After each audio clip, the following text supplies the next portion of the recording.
Boa noite a todos. Sejam bem-vindos mais uma vez à nossa tarefa da palestra pública das quartas-feiras aqui na nossa querida UMEB. Então vamos dar início.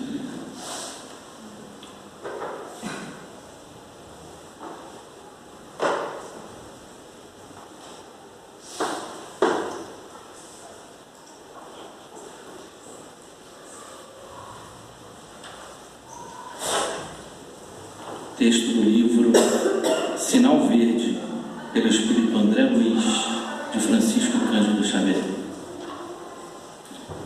Auxílios sempre possíveis. Sem quaisquer recursos especiais, você dispõe de poder para renovar e reerguer a própria vida. Você pode ainda e sempre avivar o clarão da alegria onde a provação esteja furtando a tranquilidade.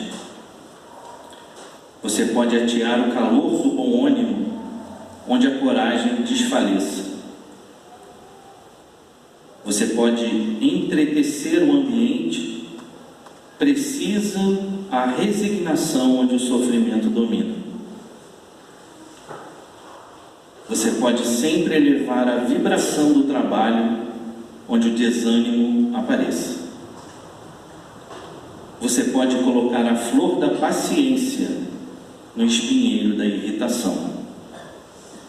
Você pode acender a luz do entendimento onde surja a treva da ignorância. Você pode sempre descobrir fontes de generosidade sobre as rochas da sua vinícice. Você pode preparar o caminho para Jesus nos corações distantes da verdade. Tudo isso você pode fazer simplesmente pronunciando boas palavras de esperança e de amor.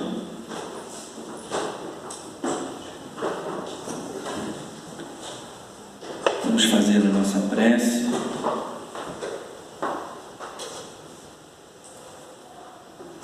Rogar aos amigos espirituais e mentores desta tarefa, amigos que nos acompanham e nos acompanharam até esta casa, unir os nossos pensamentos, acalmar os nossos corações, vibrarmos em fraternidade e alegria por aqui estarmos, rogando a presença pacífica e amorosa de Jesus. Mestre querido e amigo, aqui estamos mais uma vez para ouvir a Tua palavra através dos olhos do Consolador prometido, a nossa doutrina espírita. Que a Tua paz nos envolva os corações, dulcificando e curando as nossas feridas. E que possamos, unidos em pensamento,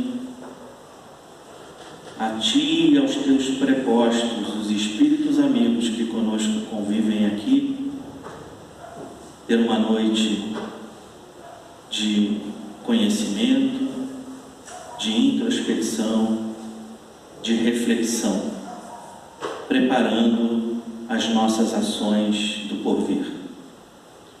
Que a Tua paz fique conosco, abençoe a nossa irmã que fará a palestra da noite e a todos nós que aqui estamos presentes, encarnados e desencarnados. Muito obrigado, graças a Deus. Vamos então passar a palavra à nossa irmã Débora para a palestra da noite.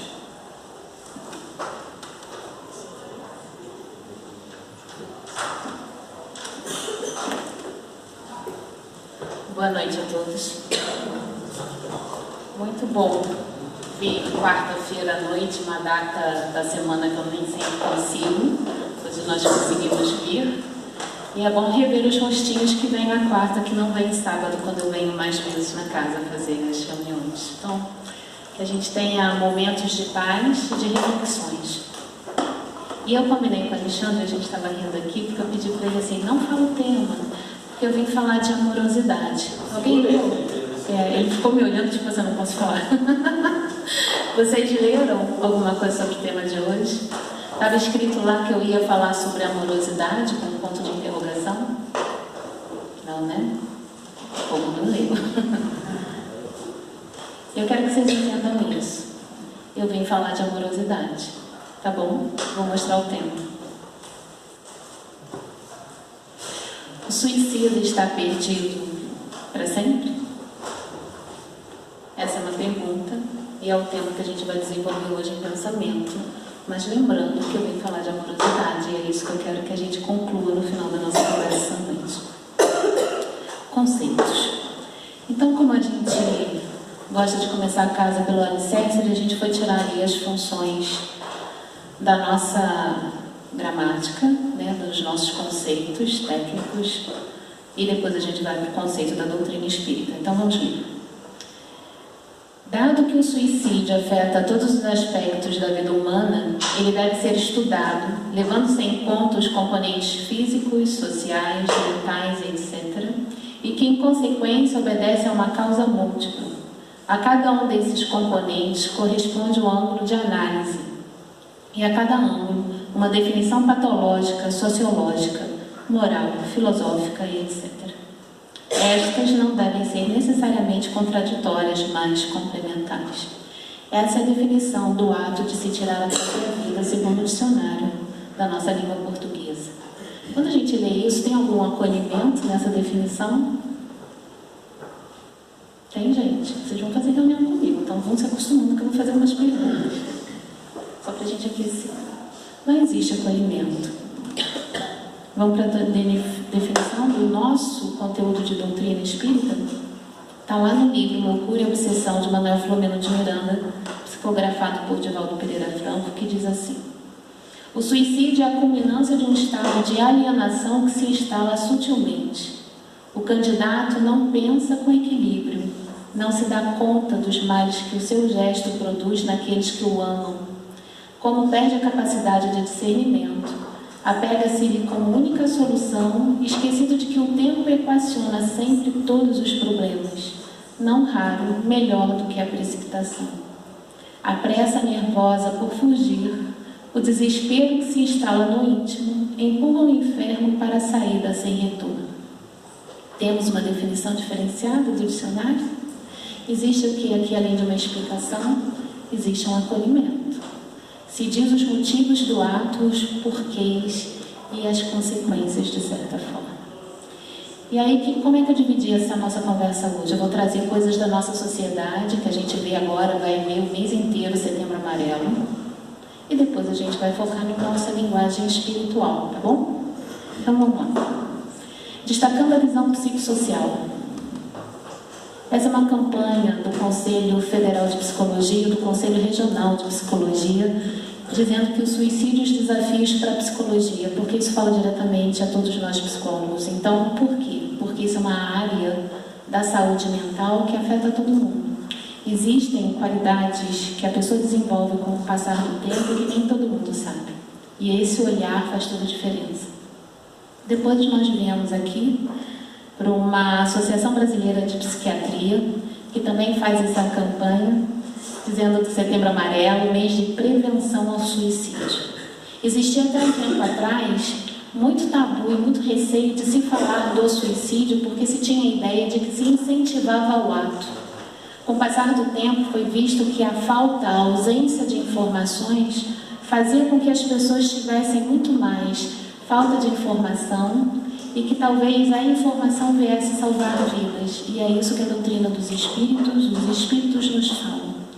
Quanto mais consciência tivermos, quanto mais conhecimento da vida espiritual e suas consequências na matéria, mais fácil é você evitar esse ato. Aqui mais um pouco do Setembro Amarelo, da área de psiquiatria, E eu vou aproveitar, não vou ler esse texto todo, mas quem quiser no final, eu passo o celular e eu passo os slides para vocês pesquisarem porque é que tem número de referência. Setembro Amarelo novamente, Associação Brasileira de Psiquiatria, falando do mês de prevenção, se precisa, peça ajuda. Só que aí eu pergunto, todo mundo tem condição de pedir ajuda? Vocês, quando estavam muito tristes, porque todo mundo passa por isso, a gente às vezes tem força para pedir ajuda? Como é que a gente faz? Aqui o número do SAMU, que é um caso clínico, um caso médico, em que a gente às vezes precisa acionar para resgatar as pessoas que a gente, por acaso, encontra num estado mais perigoso de cometer o ato. Então, por isso eu falei dos slides, quem quiser eu passo depois. O CDV, Centro de Valorização da Vida, Carlos, que gosta. As pessoas que se voluntariam para atender e fazer esse trabalho, tem todo um treinamento. André Trigueiro fala muito do Centro de Valorização da Vida. São pessoas que estão do outro lado da linha, dispostas a nos ouvir 24 horas por dia, sem nenhuma vantagem financeira, sem vínculo político, religioso, nada. São pessoas que querem ajudar. E do outro lado da linha, pessoas angustiadas, pessoas pensando em cometer o pior dos atos, no sentido de que, às vezes, a solução está no dia seguinte. E ela, às vezes, não tem tempo de esperar isso. Então, uma palavra, uma conversa, muitas vezes soluciona esse ato. Então, CVV, telefone 188. E aqui a gente vem um pouco para a nossa linguagem, a visão espiritual desse assunto. Na literatura espírita, nós encontramos muitos livros. Os 3 que mais nós falamos são esses daqui. O Martírio dos Suicidas, de Almirino Martins Castro. Memórias de um Suicida, ditado pelo Espírito Camilo, psicografado por Dona Ivone Pereira. E Temas da Vida e da Morte, psicografado por Divaldo Pereira Franco, do Espírito Manuel Filomeno de Miranda. E eu coloquei as 2 capas do Memórias de um Suicida, porque às vezes a capa confunde, São 3 livros que, para serem lidos, a gente precisa ter o coração no cérebro. Por quê? Muitas vezes a leitura apressada desses livros nos faz julgadores do outro. Muitas vezes a leitura apressada desses livros nos aterrorizam achando que a pessoa que cometeu o ato não tem jeito mais de ser resgatada para a luz. E não é isso. E a gente vai comentar adiante. No Evangelho segundo o Espiritismo, nós encontramos o capítulo 5, Bem-aventurados os aflitos, lá no item 14, que institui que a calma e a resignação adquiridos na maneira de encarar a vida eterna e a fé no futuro dão ao espírito uma serenidade que é o melhor preservativo da loucura e do suicídio. Quem está nesse momento, assim, na beirinha da fronteira entre a vida e a morte, vocês já pararam para pensar o estado de ânimo que essa pessoa se encontra? O desespero. O que leva a pessoa a perder a serenidade, a tranquilidade, a fé, a crença, a confiança, para que ela pense que aquele ato, sair da vida física, é a solução. É um momento extremo de dor, é um momento extremo de ausência dela mesma. Então, os espíritos, quando trazem esse assunto no Evangelho, ele traz de uma forma consoladora. Ele mostra as consequências, ele diz um pouco do antes, do durante e do depois, mas ele não deixa de dar respostas de consolo. Mais uma vez eu falo, quando a gente vai estudar este assunto em específico, precisamos ter calma para entender o que os espíritos falam. Por que isso? Parênteses. A gente já está há muito tempo na casa espírita, não só o MEC, que é a nossa casa, mas a gente passeia por aí. E a gente ouve muitas pessoas falando do suicídio como se fossem julgadores, condenando aquele que comete o ato e colocando a família toda num desespero absurdo.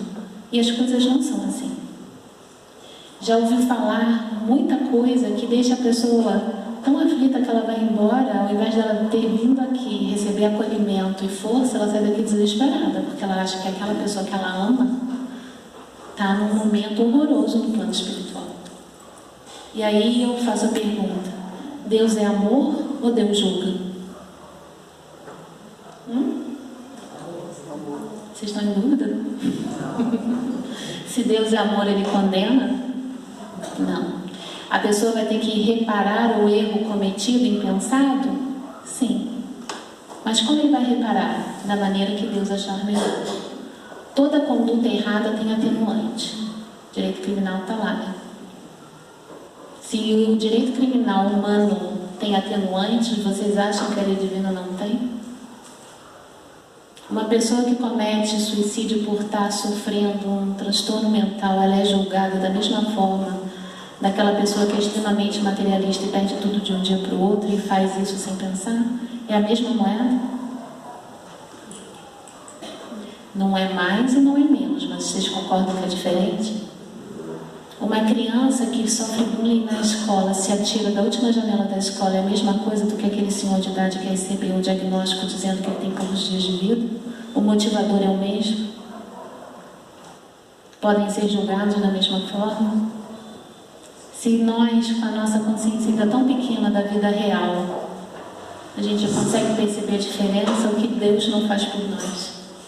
Então, a gente não pode, em momento algum, quando a gente ouvir pessoas falando do assunto, condenando, a literatura é farta, eu ia trazer, mas achei que ia ficar muito pesado.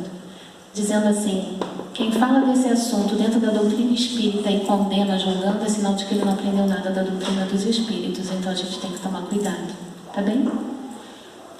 Livro dos Espíritos, questão 920. Na verdade, 920 a 957, trata só desse assunto. Quem quiser se informar mais, está lá para dever de casa.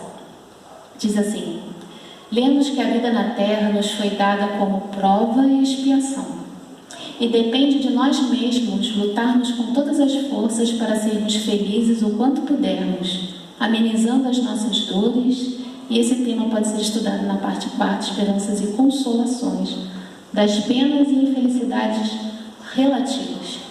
Ali está dizendo que são penas e aflições definitivas, eternas. Por que relativa? Porque é temporário aquele mal-estar. Se nós levantássemos a mão aqui dizendo assim, quem não passou nenhum problema na vida sério, ninguém levantaria a mão. Porque nós passamos por problemas muito difíceis. No mundo de provas e expiações, eu costumo dizer que a gente nem tem problemas, nós temos desafios, porque o problema é uma palavra pesada, parece que não tem solução. Agora, desafios nós temos todos os dias. Uns mais fáceis, uns mais difíceis. Mas esses desafios vêm até nós por que motivo? Porque Deus quer nos punir? Se Ele é amor, Ele não pune. Então, esse desafio ele tem um objetivo. Qual é? Gente, vocês estão muito quietos. Tem às vezes expositor que não gosta que o pessoal fale. Quando fala fica desesperado, eu provoco e não sai nada. Vamos lá, vocês não tomaram a pílula da Emília hoje? Por que, se Deus não condena, se as dificuldades da vida chegam, qual motivo? Nosso crescimento, nossa aprendizagem.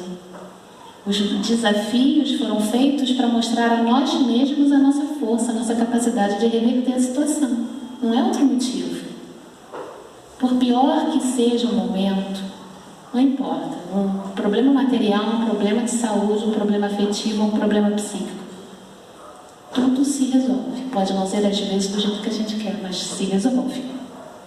Quando às vezes a gente vê na reunião mediúnica alguém que está com um problema de saúde, e aí a gente, na nossa inocência, diz assim, e aí, fulano vai melhorar? Ele vai se curar? Ele vai ficar bem? A espiritualidade vem assim, fique calmo, ele vai ficar muito bem. Aí a gente sai da reunião mediúnica feliz, né? A gente, ai, que bom.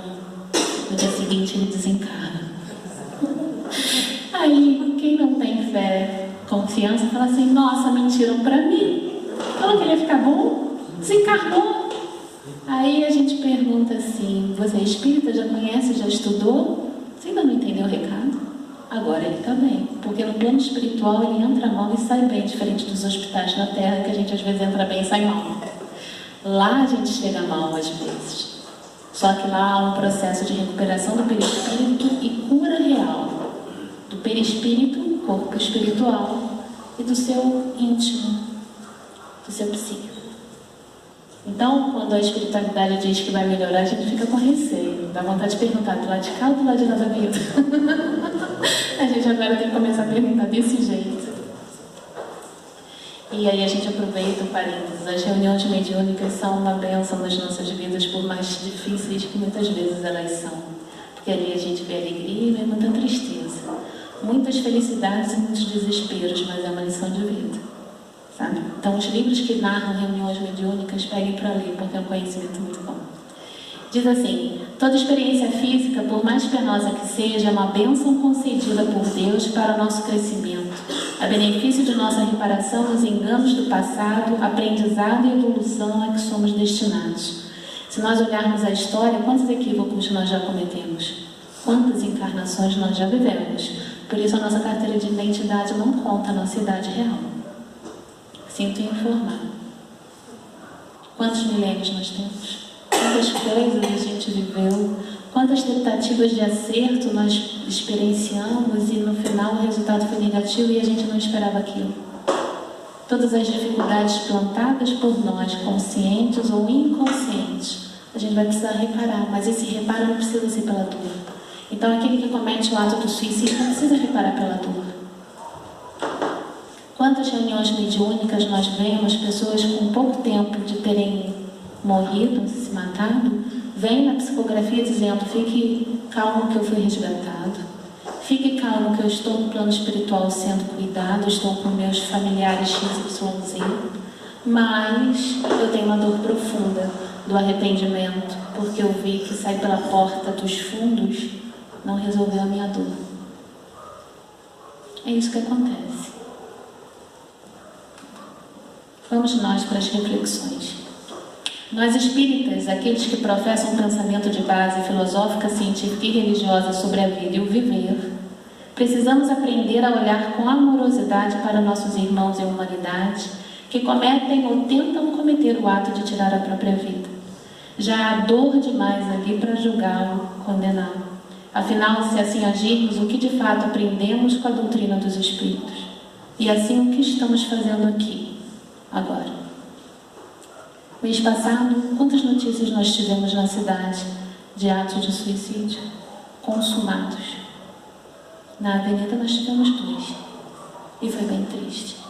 Não sei se tem algum familiar ou conhecido aqui, se tiver, que possa ser um consolo, né? Um conforto a reunião de hoje. Pessoas que não estavam no estado normal, emocional, troca de medicação, em estado profundo de depressão. A depressão, muitas vezes, é tida como uma falta de força do espírito de reagir. É assim? Não. Quando nós estamos num grau de tristeza leve, a gente consegue muitas vezes levantar da cama e ficar bem?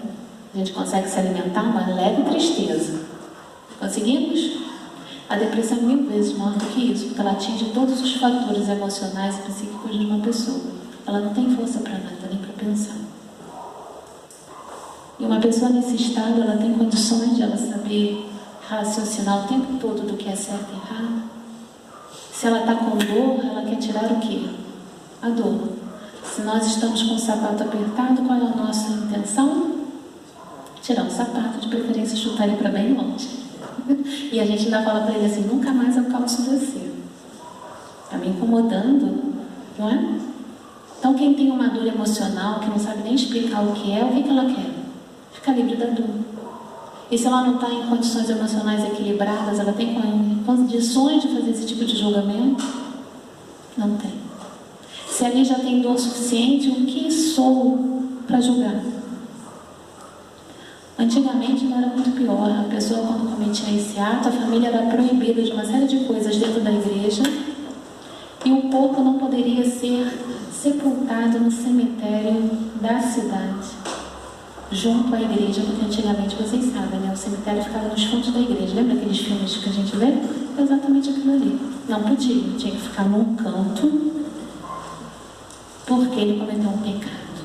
O que é pecado, gente? Ninguém nunca cometeu um pecado? Ninguém nunca saltou a geladeira de madrugada sem a mãe ver? Eu tenho uma amiga da mamãe até, que o filho, quando era adolescente, sabe qual era o pecado dele? Ia lá no armário, na cozinha, devagarzinho, quando ninguém ia, pegava o abridor de latas, fazia um furinho na lata de leite condensado, tomava aquilo tudo e botava a lata lá limpinha no lugar. Até que um belo dia ela foi fazer um doce Todas as latas estavam vazias? Isso é um pecado. O que é isso? A gente comete um erro. Às vezes até sem saber que aquilo dali está errado. Um adolescente, uma criança fazendo isso é uma arte. A gente hoje ri. Se falar com ele, é capaz de dizer que não lembra. Mas isso é o que o espírito infantil, nos atos que ele comete, imagina. Se eu estou com dor, eu vou tirar minha dor. Eu não sei onde ela está, eu tiro a minha vida. Sem vida, sem dor. Esse é o pensamento materialista. Quem tem visão de uma vida espiritual sabe que não é assim. O que é o desencarne? É um passo da matéria, entrei no plano espiritual. Simples assim. A diferença é que eu deixo no corpo físico aqui. E venho para cá com o meu corpo espiritual igualzinho ao meu corpo físico. Todos os meus sentimentos, todos os meus conhecimentos vão comigo. Nada muda. Então aquela dor que eu tinha na matéria, ela me acompanha no plano espiritual. Só que aí, às vezes, bem mais forte. Por quê? O corpo físico, ele é um mata-botão, ele segura a dor. Porque como ele é muito denso, muito pesado, as dores e as alegrias que a gente tem, ele é meio que camuflado por essa massa pesada que a gente carrega de 50, 60, 70, 80, 100 quilos. No plano espiritual não tem isso. Então todas as dores e intensidades emocionais são maiores, porque o perispírito, ele é tênue, muito mais tênue do que o nosso corpo físico. Continuando aqui. Quando se conversa com os que tentaram, ou com a família daqueles que conseguiram culminar o ato, sem exceção dizem: só queria acabar com a dor. Que dor é essa? Física, moral, psíquica, espiritual? Onde estamos que ainda não conseguimos perceber a dor do outro, daquilo que nos cerca? Nós acordamos hoje de manhã cedo, né? Uns nem tão cedo assim. Quando vocês olharam para os seus familiares, vocês conseguiram olhar nos olhos e identificar se ele estava bem, se ele acordou bem? A maioria vai dizer para mim que não. Nem lembra como é que estava, onde é que estava o familiar que mora com você na hora que você acordou.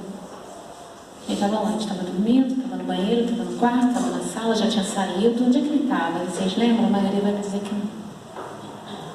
E é nesse não olhar o outro que passa despercebido a dor.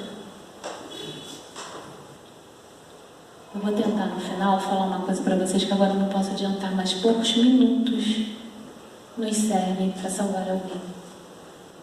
Então, o acordar de manhã e olhar nos olhos daquele que nos acompanha todos os dias, identificar no olhar, já que a fala não acompanha, se ele está bem.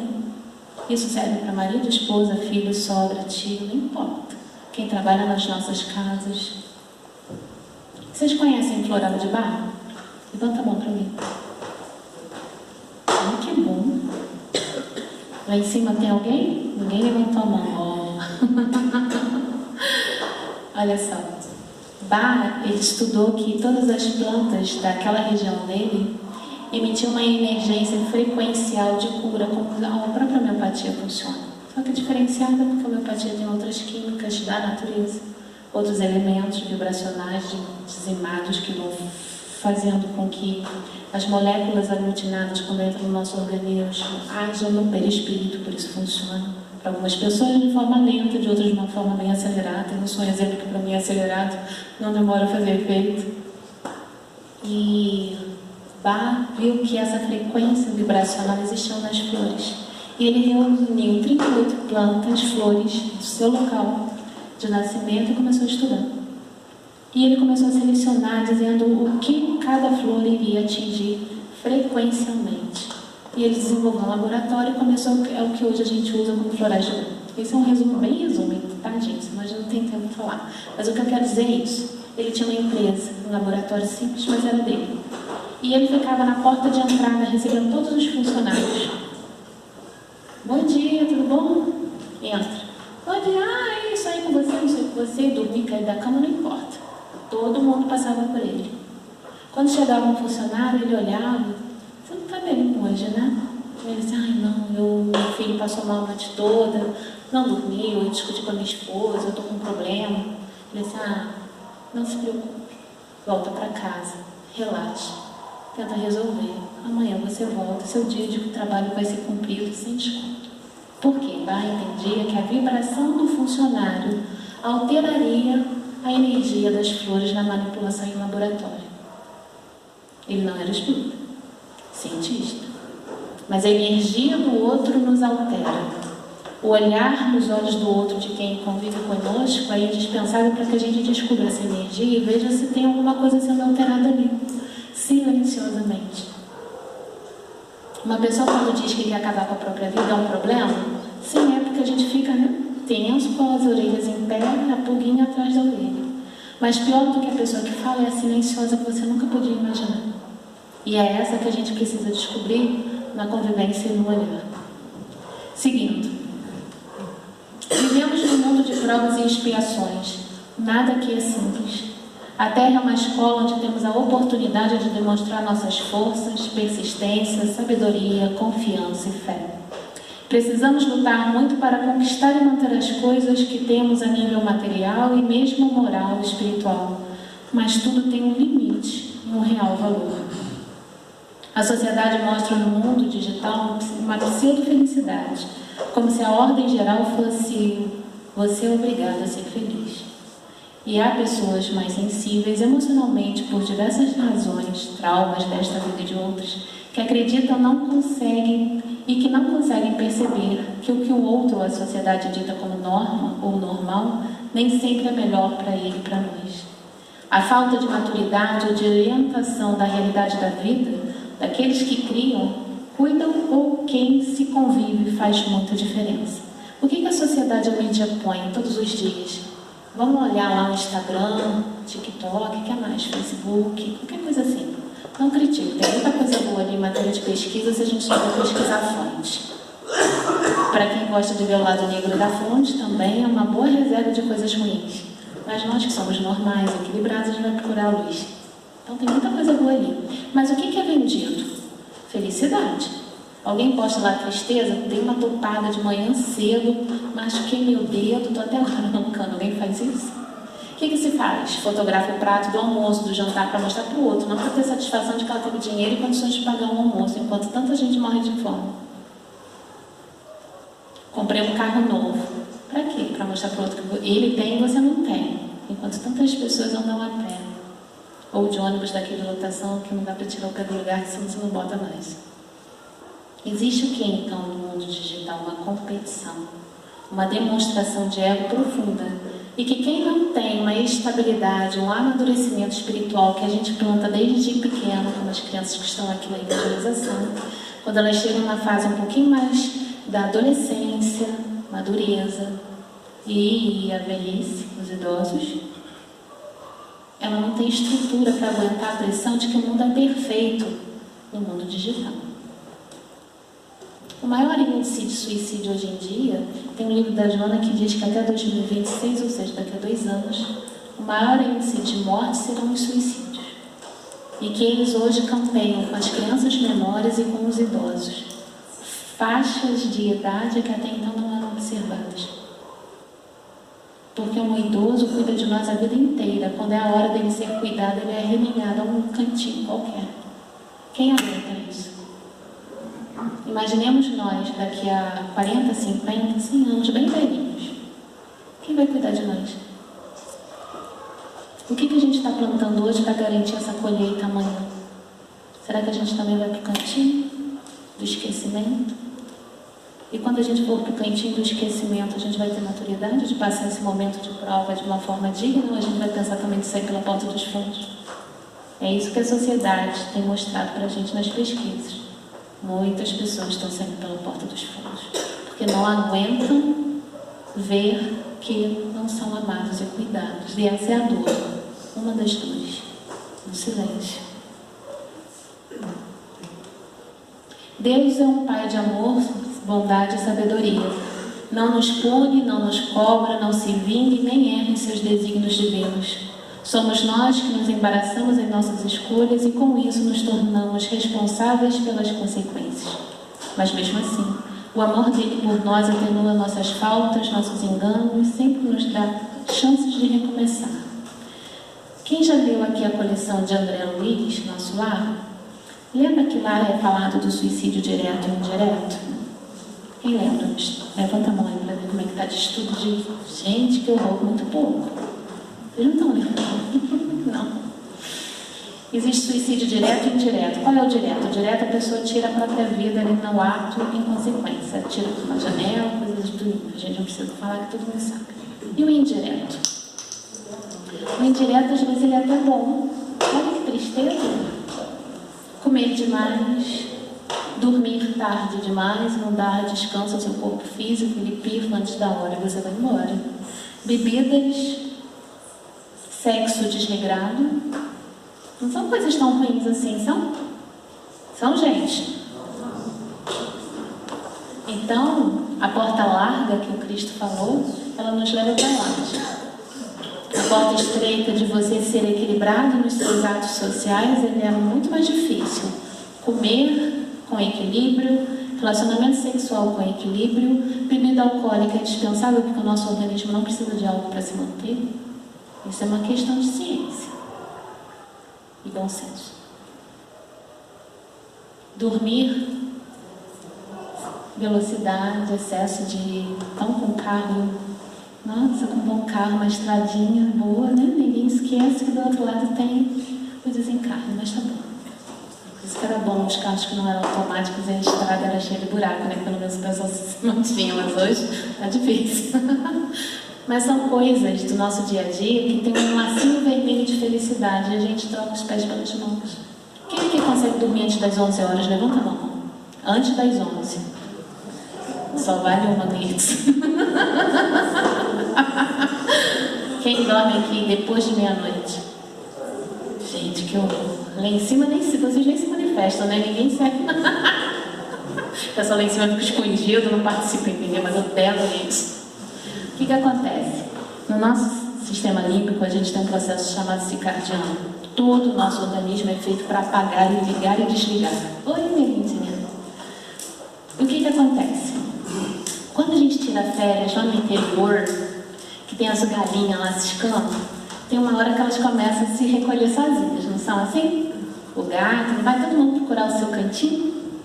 Anda, gente, vocês não participaram disso na infância? Mas, gente, coisa! Passarinho, 5 horas da tarde começa aquelas revoadas, aquela cantarolar para lá e para cá, e daqui a pouco as árvores estão se mexendo, uma cantoria danada e depois um silêncio. Parece que não existe pássaro dessa hora, olha só o silêncio. A não ser a coruja, né? Mas aí já é uma questão dela. Por que isso? Porque eles também têm esse processo circadiano. 11 horas da noite, quem consegue dormir, olha a notícia boa, até às 11 ganha 2 horas de sono, porque o nosso corpo dá esse destino de descanso. O nosso cérebro é lavado todas as noites, apagando todos aqueles resquícios, é como se fosse um reset do dia. Quem consegue dormir antes das 11, no dia seguinte acorda satisfeito de ter dormido e não com aquele ar mastigado que, nossa, acho que eu não dormi essa noite. Depois das 11, o teu organismo já está todo bagunçado, porque na hora que ele tinha que ter dormido, ele está acordado, depois o processo fica todo acumulado, os teus órgãos não têm relógio, o teu, ele tem o dele. 3 horas da manhã, a hora que o fígado começa a fazer um processamento de limpeza. Aí você acabou de comer 1 da manhã, ele vai conseguir limpar muita coisa, gente? Você como é que acorda às 5, 6 da manhã? Não acorda, né? O download vai dar meio-dia, porque você tem que compensar a hora. Então, o nosso organismo é perfeito, Deus nos fez de forma perfeita. Quem é que está bagunçando tudo isso? Nós. Essa bagunça significa um suicídio indireto. Infelizmente, é assim que toca as leis da natureza. Quantos de nós aqui aceleram o processo de desencarne com essas pequenas coisas? Só que um dia é uma coisa, anos. Remédios descontrolados. Tem pessoas que não acreditam no passe, na água fluidificada, no floral, na homeopatia, e acham que só o remédio de tarja preta dá jeito na vida dela. E começa a tomar porque a gente vê a responsabilidade de farmacêuticos que vendem sem receita. E tomam aquilo a vida toda. Você acha que ela está se curando? O que ela está fazendo? Ela está saindo pela porta dos fundos, vagarosamente. E aí, quando vem na reunião mediúnica, que fala, nossa, como eu me arrependo, eu não sabia o que hoje eu sei. Então, o que ele fazia não era maldade, era falta de conhecimento. O que a doutrina espírita faz conosco? Qual é o objetivo maior da doutrina dos espíritos, não dos espiritais? Tem muita diferença. O espiritar, muitas vezes, fala para o seu ego, totalmente errado. A doutrina dos espíritos é o que foi codificado por Kardec. Psicografias autênticas e leais. Não tem diferença. O que é a doutrina dos espíritos? Gênero masculino. Quer com os ensinamentos que eles trazem? Amplitude de consciência, conhecimento. Quanto mais eu sei, mais asas eu tenho para voar. Menos algema amarro meus pés. Mais responsabilidade, mas é uma responsabilidade doce, né, Cris? Porque a gente vai pro lado de lá sabendo que eu fiz as melhores escolhas, mesmo que eu tenha me enganado em algumas, mas eu tenho a doce felicidade de saber que as minhas escolhas me levaram para onde eu vou me colocar do lado de lá. Lembra que André Luiz queria estar com a mãe e ele não podia? Por quê? Ele não tinha frequência vibracional para estar com ela, porque ela estava numa condição melhor que a dele. Era porque ele queria ela? É inerente à plantação de cada um de nós. Eu e a hora. Reflexões. Jesus, em sua passagem pela terra, nos mostrou nossa descendência divina. Olha só quem somos. Vós sois deuses. Sede vós, pois, perfeitos como é perfeito o vosso Pai que está nos céus.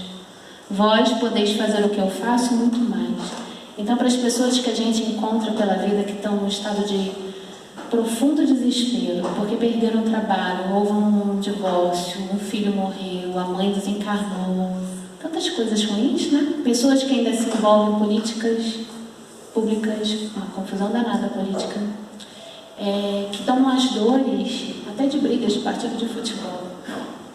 Olha como é que o ser humano às vezes é até imaturo. Coisas que nem tão próximas a ele veste a bendita frase horrorosa de vestir a camisa e tomar a dor do outro, e ele acaba envenenando seu próprio fígado, seu próprio organismo. E esquece isso aqui. Se nós somos deuses, nós somos luz, se nós podemos fazer muito mais do que o próprio Cristo fez, será que é preciso sair pela porta dos fundos? Será que eu, com tanto tempo de doutrina espírita, não tenho uma palavra de conforto para dar para uma pessoa que não está bem? Não é tão difícil a gente olhar para os olhos e sentir as pessoas e ver que tem alguma coisa ali que está estranha. Quem consegue perceber isso de vocês? Levanta a mão aí, quem já conseguiu pegar no ar coisas não ditas. Gente, muito pouco. Vocês não vivem com seres humanos, não? Vocês vivem só com concreto? Aí em cima nem pergunto mais, né? Porque ninguém levanta a mão. Mas vamos perguntar, mesmo assim. Precisamos. Você acha que todo mundo vem com plaquinha? Hoje eu não estou bem. Estou bem, assim? Adolescente fala o que ele sente? Criança fala o que ele sente? Criança tem uma dificuldade enorme porque ele não sabe nem qualificar as emoções porque ainda está numa fase muito pequena. Tem adulto que não sabe. Como é que a gente faz? Estou sentindo uma coisa aqui. Aí você pergunta, mas o que é? Tá com o coração, né? Tá taquicardia? Não, meu coração é aqui. Aí você fica dando hipóteses. Até uma hora que você fala assim, tá com angústia? É isso. Às vezes tem 50, 60 anos, diz amor. Há alguns meses atrás, tem um ano eu estava atravessando dentro do mercado e passei na pracinha do skate, o rapaz que você está sentado aqui, eu passei e segui. Ele disse, tia, volta aqui, tia. Dá um abraço. E aí? Como daria um abraço? Pessoa que eu nunca vi, rapaz jovem, não sei se era drogado e tal. Aí eu tive um impulso, de repente, abracei. E eles foram muito, né, comigo. Tia, eu quero matar, eu antes de se matar, eu tentando contornar a situação, só ficar com o dinheiro no bolso. Joguei dentro do táxi, eu não sabia que o médico estava aberto, né? E circulei, procurando uma igreja, procurando um lugar religioso, procurei, tirando ele daquela pensamento. Aí voltei. Aí, numa igreja, não sei, ele não queria ir em igreja, ele estava muito desamorado. Aí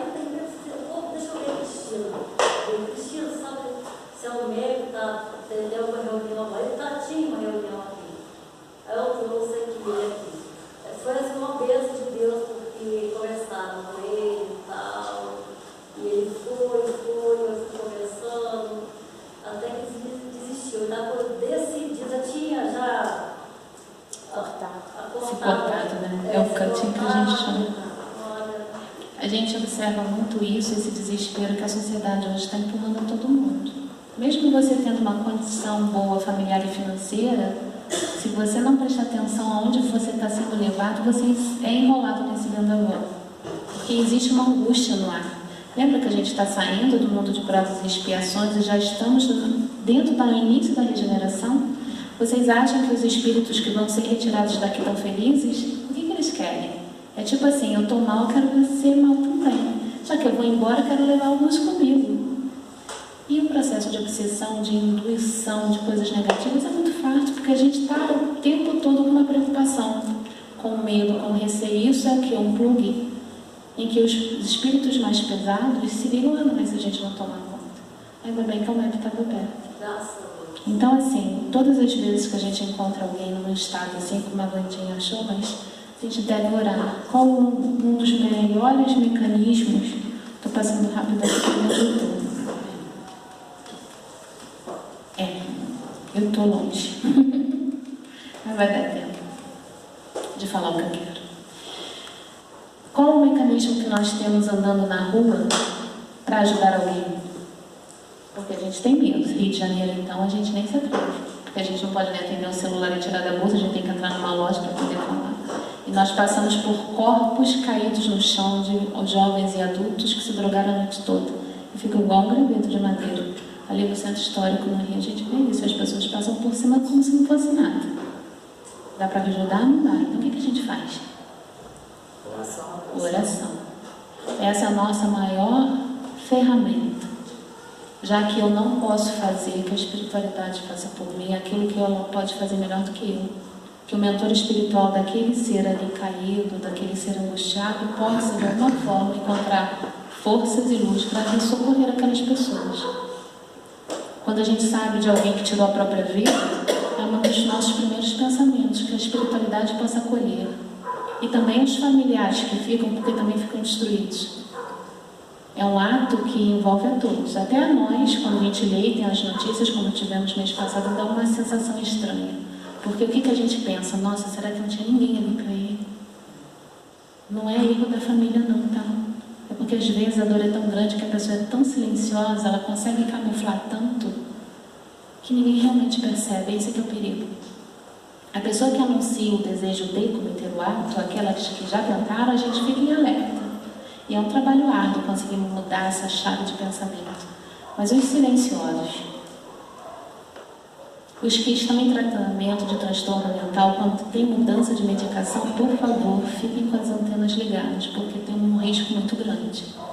Mesmo que os médicos digam não tem perigo, a gente nunca sabe o espírito que está ali. Então fiquem sempre observando muito qualquer mudança de medicação psiquiátrica. Sempre. Não é que o médico receite errado, é porque o organismo tem reações. E a gente não pode dizer qual será. Então precisamos estar ligados nisso. É a fase de adaptação. Sim, e demora, né? E demora bastante. Começando a encerrar aqui. O que estamos ensinando às crianças e aos jovens? Que exemplos estamos dando aos que nos cercam? Busquemos auxiliar nossos irmãos em dor hoje. A maior dor é a silenciosa, aquela que aparece com um sorriso nos lábios, num rosto sem expressão de sofrimento, num calar enquanto gostaria de gritar sua dor. Quantos assim nos cercam ontem, hoje e agora? Uma metáfora, uma tradução. O que poderíamos dar como motivo causador do ato de suicídio? Se a gente pudesse fazer um sinônimo, uma comparação, o ato de suicídio significa dor. Não é outra coisa, não é covardia. Porque tem pessoas que dizem, né? Fulano foi covarde. Tirou a própria vida e deixou a família nesse estado. Quantas vezes a gente já ouviu isso? Até nos livros de literatura está lá escrito. Não é ato de covardia, não, porque ele teve muita coragem de fazer isso. Mas a dor foi maior. A falta de conhecimento foi gigante. A falta de acolhimento foi imensa. Isso tudo gera dor. Muita dor. Aqui. Os girassóis. Os girassóis, eles representam não só as crianças especiais com TEA, transtorno de espectro autista, as crianças especiais. Mas ela também representa espiritualmente todas as equipes que cuidam com a cura espiritual. Vocês sabiam disso? Então não é à toa que o ser humano coloca em crianças com necessidades especiais esse símbolo. Podia ter posto uma hortência, uma orquídea, não podia? Quantas flores a gente tem? O que será? Coincidência? Coincidências não existem. E diz assim: existe uma particularidade no girassol que poucos sabem. Quando não há sol, ele se vira para outro girassol. Isto significa que quando estamos tristes, devemos nos aproximar das pessoas e não se afastar delas. Assim um ajuda o outro. Este é o segredo de uma vida melhor. E aí, finalizando, pesquisando esses dias para falar hoje, nada acontece por acaso, né? Estou eu lá fuçando na internet, uma coisa boa. E procura aqui, procura ali. Eu descobri um rapaz chamado Simon Stack. Oi? Simon Sinek. Isso. 8 minutos? 8 minutos. Ele disse o seguinte, ele tinha uma amiga que ele saía muito para conversar, né? Bater um papo. Se eu errar, você me ajuda. E aí, ela assim, amigo, vamos tomar um café? E assim, puxa, hoje eu não posso, estou com 500 coisas para fazer. Ah, então tá. No dia seguinte, aí amigo, vamos almoçar hoje? Ih, hoje não dá, tem uma reunião, não vai dar para ir não. Passou uns dias, e aí? Vamos tomar um café? Não, hoje eu não posso porque eu tenho compromisso não sei onde.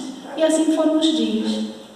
Até que ela caia, eu não me lembro se ela chega a cometer algum ato, ela fica muito depressiva e é internada, ela fica muito mal, vamos resumir assim. E ele fica desesperado, nossa, como é que você ficou nesse estado e você não me avisou? Nós somos tão amigos e você não me contou. Ela assim, eu tentei, eu falei. Como que você falou? Aí pegou o celular na frente dela e começou a ver as mensagens anteriores. Por isso que é bom não apagar a mensagem, tá vendo? Porque quando a carapuça cai, dói. Ele começou a olhar as mensagens. Não tem nenhum pedido de socorro aqui. Você está me chamando para tomar café, almoçar, jantar, sair. Mas você faz isso todos os dias. Ela assim, eu não tinha coragem e força de dizer que eu estava precisando de você. E aí nessa palestra, nessa fala, nessa entrevista que ele dá, ele diz assim, se você tem 8 minutos com um amigo, 8 minutos com uma pessoa, você consegue salvar a vida dele. 8 minutos. O que nós fazemos em 8 minutos? Então que a gente saia daqui hoje, como eu disse no início, eu ia falar de amor. Porque essa palestra, se a gente leva para o outro lado, a gente começa a se tornar juiz sem carteirinha. Não podemos. Doutrina dos Espíritos é doutrina de amor, de reflexão, de conhecimento e de aconchego, acolhimento. Se nós não fazemos isso com a palavra dos Espíritos, a gente não está fazendo nada direito. Não sabemos falar e ainda comprometemos como nos falamos em nome dela. Então que a gente saia daqui hoje com vontade de ajudar as pessoas, com a consciência de que quem comete um ato assim tão extremo está em profunda dor. Não temos o direito de julgar, nós temos o dever de acolher. Então que a gente tenha 8 minutos. Tenhamos 8 minutos com os nossos amores. 8 minutos da nossa vida. Pode salvar muita vida. Que Deus abençoe vocês.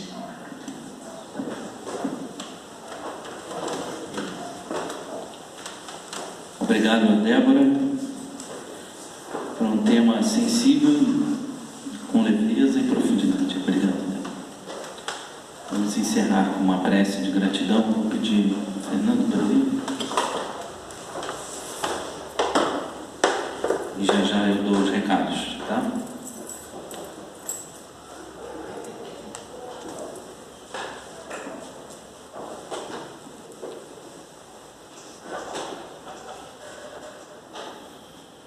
Amigo Jesus, agradecidos estamos, Senhor, podermos estarmos aqui, escutando essas palavras que nos tocam tão fundo, Senhor. Que possamos refletir, como foi dito aqui, elevando os nossos pensamentos e orando por todos esses irmãos que infelizmente passam por essa situação. Temos conhecimento, Senhor, que a dor é muito grande. A dor daqueles que chegam a esse ponto, infelizmente, não conseguem o auxílio e o amparo que necessitam a tempo de voltarem atrás. Mas que nós, Senhor, que já conhecemos um pouco do Teu Evangelho e do Teu amor por cada um de nós, tenhamos esse cuidado, Senhor, de olhar no rosto dos nossos irmãos, dos nossos conhecidos, daqueles com quem convivemos, Senhor. Que consigamos enxergar aonde houver a dor, a tristeza, a dificuldade, que possamos ter, talvez nem os 8 minutos, mas que possa até ser um pouco menos, mas que consigamos, Senhor, levar a Tua presença a cada um desses irmãos. Obrigado, querido. Que a Tua paz possa envolver a todos nós que aqui nos encontramos, encarnados e desencarnados, e que possamos ter um excelente retorno aos nossos lares. Que assim seja, graças a Deus.